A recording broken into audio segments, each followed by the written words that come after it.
Sabi ko nga, alam mo, panahon ng eleksyon ngayon, siraan. Kukulayan ka ng itim para pumuti yung iba. Rehash na naman po ito, yung napaka-irresponsable naman po ng PIDEA sa kanilang ihahayag sa mga hearings. Nagiging malicious po ito, illogical attempt to establish guilt by association.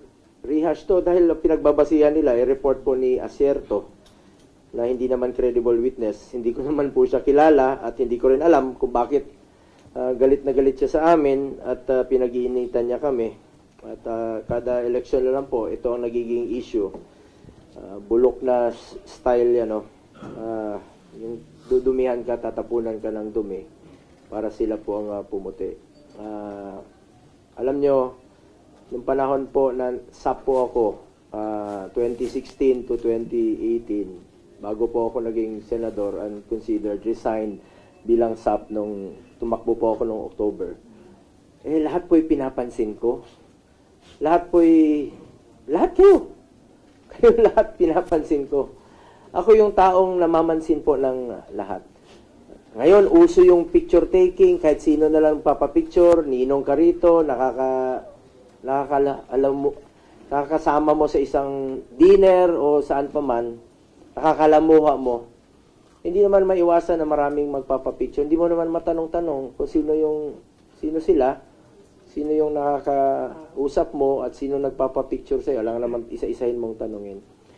At sa maalala nyo po, 2016, nung nangampanya po si dating Pangulong Duterte, ay ang kanyang pinangako na labanan po niya ang illegal na droga. Fight against illegal drugs, fight against criminality, fight against corruption in government. Yun nga po, namimiss na po ng tao ngayon. Subalit, isa lang po masasabi ko sa lahat, sa sambayan ng Pilipino. Paulit-ulit to Paulit-ulit, after a year, after a month, lalabas na naman yung litrato, sasabihin na kaibigan mo. Paulit-ulit lang po ito. Ito lang po masasagot ko dyan. Galit po kami sa droga. Galit po kami sa droga at galit po kami sa mga drug lord. Kaya hindi po ako pwede magiging close kahit sa sino mang drug lord. At hindi po ako papayag.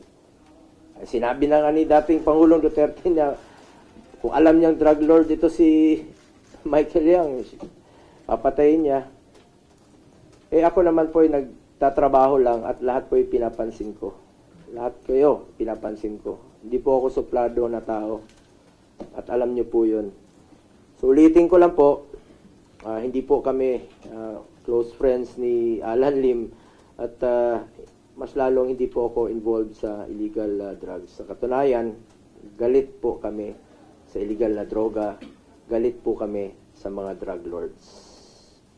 Buti na lang po, naklaro kanina, tinanong, pakicheck nyo na lang po, natanong mismo yung PIDEA, sinabi naman ng PIDEA, hindi naman po ako involved sa illegal drugs. Sir, hindi po kayo close friends, but as an acquaintance, lahat naman pinapansin ko. Yung mga nagpapapicture kay dating Pangulong Duterte, kahit mayor pa siya noon, nagpapapicture sa kanya, pansinin mo siyempre. Lahat naman kayo pinapansin ko. Hindi po ako suplado, lahat pinapansin ko. So ulitin ko lang po, walang katotohanan na close friends po kami nung nandun sa matrix na si Alan Lim. At dapat po maging responsable po ang lahat, no? Lalo na po nasa gobyerno sa kanilang magiging report. Kasi paulit-ulit na po to. Walang katapusan po ito. Bukas, sa susunod na buwan, may litrato, sasabihin, kakilala mo, katabi mo. Walang katapusan. Kaya ulitin ko po, galit po kami sa illegal na droga, galit po kami sa drug lord. Kaya hindi po namin papayagan na meron pong drug lord na ka-close sa amin. Hindi po kami papayag sa ganun. At alam po ng sambayan ng Pilipino yan.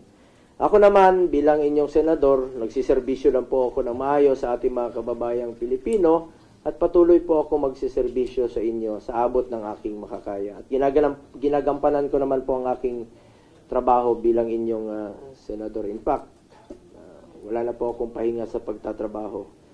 Walang katapusan po itong issue.